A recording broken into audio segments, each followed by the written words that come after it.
দাজ্জালের হাতে সর্বশেষ যেই যুবক হত্যা হবে এবং যাকে হত্যার পর দাজ্জাল আর কাউকে হত্যা করতে পারবে না।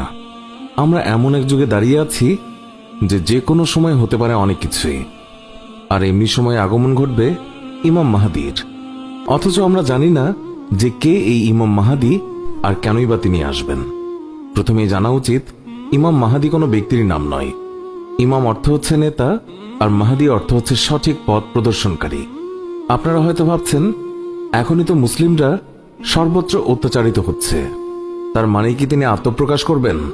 প্রিয় নবী সাল্লাল্লাহু আলাইহি ওয়াসাল্লাম ইরশাদ করেছেন, ইমাম মাহাদির নাম হবে আমার নামে, তার পিতার নাম হবে আমার পিতার নামে, তার মাতার নাম হবে আমার মাতার নামে, সে আমার বংশধরের হবে।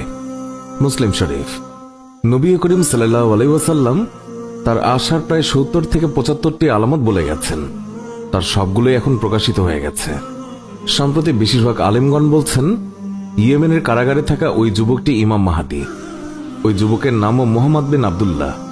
সে নবী সাল্লাল্লাহু আলাইহি ওয়াসাল্লামের বংশধর। তার পিতার নাম আব্দুল্লাহ, মাতার নাম আমেনা। কাফেররা তাকে এইরকম দেখে আটক করে এবং হত্যার সিদ্ধান্ত নেয়। দীর্ঘদিন কারাগারে আটক থাকায় তার শারীরিক অবস্থার খুব অবনতি হলে তাকে বিষ প্রয়োগ করে মারার সিদ্ধান্ত নেওয়া হলে ডাক্তাররা বলল তাকে বিষ প্রয়োগ করে মারার দরকার নেই, তার যে শারীরিক অবস্থা তাতে সে কিছুদিন পর এমনিতেই মারা যাবে।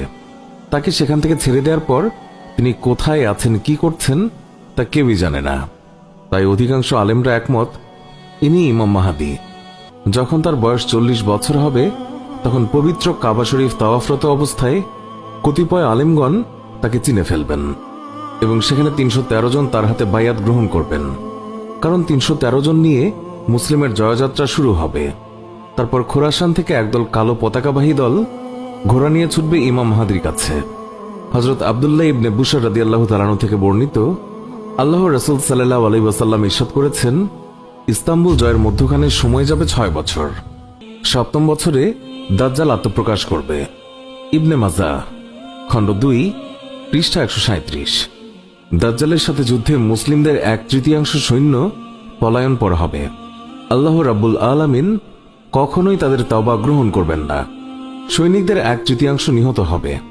তারা হবে আল্লাহর কাছে শহীদানের মাঝে সর্বোত্তম শহীদ, আর সৈন্যদের অপর ৩/৩ বিজয়ী হবে এবং জীবনে আর কখনো তারা দাজ্জালের ফিতনায় আক্রান্ত হবে না। তারাই বিজয় করবে। তারা নিজেদের তলোয়ার জৈতুন বৃক্ষে লটকিয়ে যুদ্ধলব্ধ সম্পদ ভাগ করতে থাকবে। এমত অবস্থায় তাদের মধ্যে শয়তান উচ্চ স্বরে বলতে থাকবে, দাজ্জাল তোমাদের পেছনে।